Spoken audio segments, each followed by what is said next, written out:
Alright, so a couple of things. Pool's closed. I pitched it. Alright, so a couple quick things. For the test this week, so on Thursday, chapter 5 is very short. I'm going to finish it up today. We're just going to add a couple little things on. It's mostly just expected value. The big evil formula is going to be the main part, obviously, so make sure you can do that. And then we'll talk about a couple things today, just finding mean and standard deviation and range. So, however, for calculus, I'm going to give you guys a pass in this one just because you have a lot with the trig sub and it's very complicated. So what I thought I'd do is you'll just have a integration text with mostly trig sub on Thursday, and then on the midterm and final, I'll put chapter 5. So you will be accountable for it, but not for a while. So if you would like to watch this, you're welcome to watch this. If you'd rather just practice on the integration and trig sub, I do have a handout for all of the integration. So for the midterm, if you want to look at all the techniques, it's sort of a mixture of everything from integration by parts, partial fractions, to trig sub, everything. Okay? So honors, I will let you choose. Josh, you missed it, but I'll let you choose if you want to watch the chapter 5, but it's not going to be tested on this week. I missed something? You did. Is it like super important or is it just like a... It's a pretty small little thing. You will know it eventually, but all it is just finding mean, standard deviation, and range of a. We already know this, yeah. So we did cover it in chapter 6. Okay, so everybody get your notes real quick. This is going to be fast, and you'll have time just to study for the test.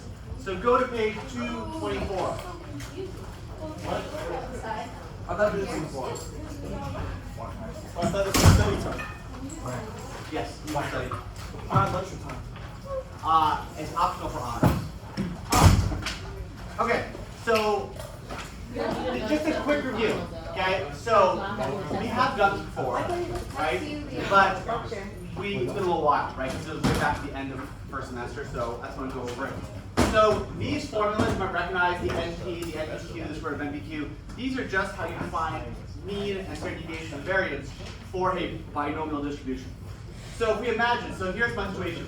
So if I take 20 shots, right? So I'm going to take 20 shots, okay? Right, so shooting basketball, right? And I'm a 30% shooter, right? Remember that I'm a 30% shooter from the free throw line. Not very good.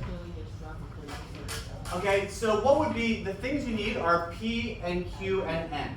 So if I took 20 shots at a 30% rate of making a shot, what would be my P? 30. Yes, 30%, right? Or 0.3 as decimal. What would be my Q? 0.7. Yes, right? The opposite of P. Don't forget, Q is just 1 minus P. Exactly. N is the number of shots, right? That's always your sample size in this case, right? And so we're going to find the mean, standard deviation, and then we're going to estimate the range of the data. So what would be the average number of shots you'd expect? If I took 20 shots at a 30% chance to make the shot, how many would you expect on average I would make? 6, right? So 0.3 times 20 is 6. And then we plug that in. So we know the average is 6, NP is 6. What's NPQ? It's going to be what? 4.2? Okay. And if you square root that, what do you get in your calculator? 2 point something?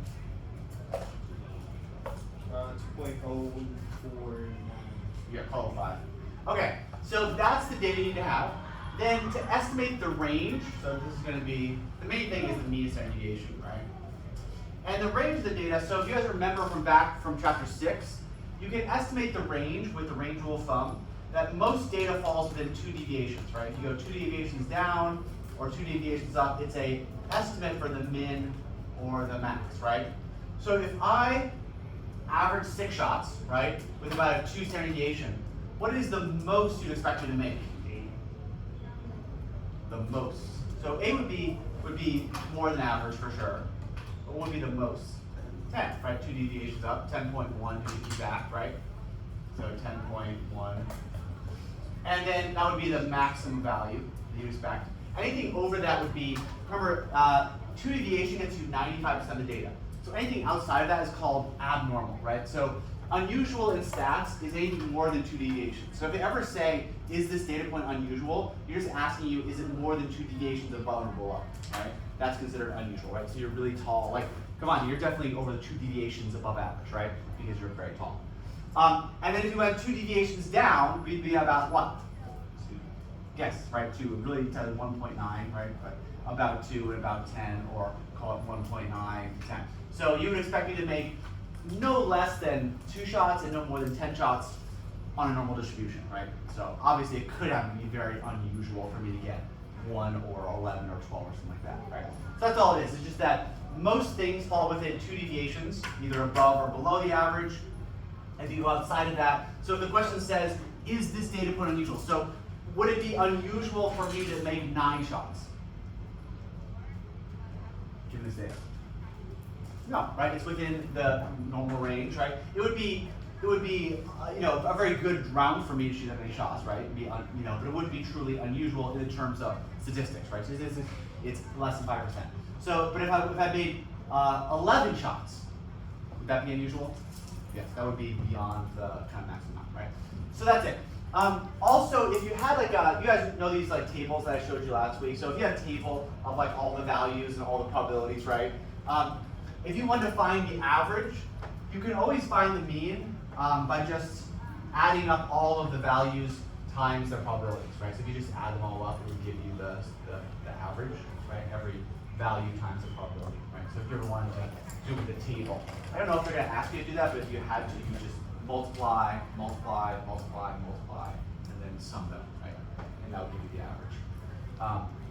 Okay, so let's have you guys try the 4 questions on the homework, right?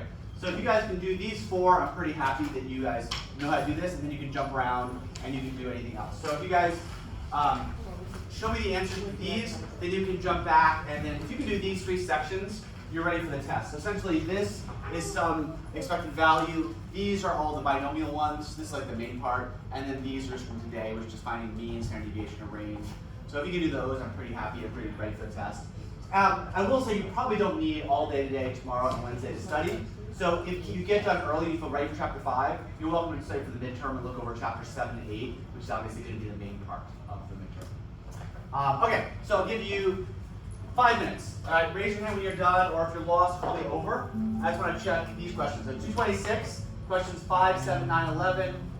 Basically, it's just find the mean, find standard deviation, and find the range of the data. Sometimes they have like extra questions, but those are the main thing I want you to do.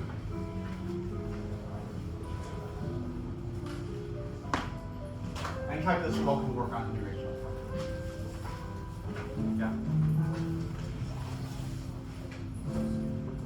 Yeah. No, it's cool. I mean, with the first year, so just let you down. You won't be there. Shawty, you were bad. Shawty, oh. Sorry, it's my favorite song. So